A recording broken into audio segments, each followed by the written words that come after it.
Kamusta mga kabasketbolista? Panalo sa isang overtime ang Perpetual Altas 89-83. Tinanghal na best player of the game si JP Boral sa likod ng kanyang 18 points, 6 rebounds at 3 assists. Pinataob naman ng GRU Heavy Bombers ang Litran Knights 90-86. Tinanghal na best player of the game si Mart Barrera matapos nagtala ng 22 points at 2 assists.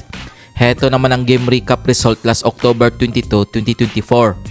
Wagi sa double overtime ang Litran Knights kontra sa San Sebastian Stags 101-98. Best player of the game si Vince Cuajao sa likod ng kanyang 34 points at 2 blocks.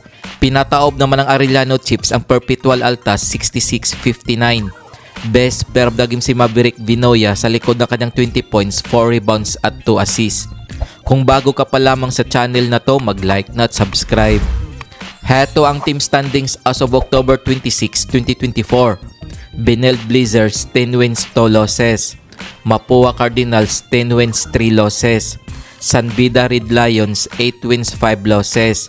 Litran Knights 7 wins 7 losses. EAC Generals 6 wins 6 losses. Kung umabot ka dito sa video na to, mag-like na at subscribe. LPU Pirates 6 wins 7 losses.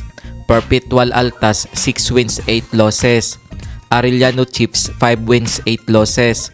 GRU Heavy Bombers 4 wins 9 losses. San Sebastian Stags 3 wins 10 losses.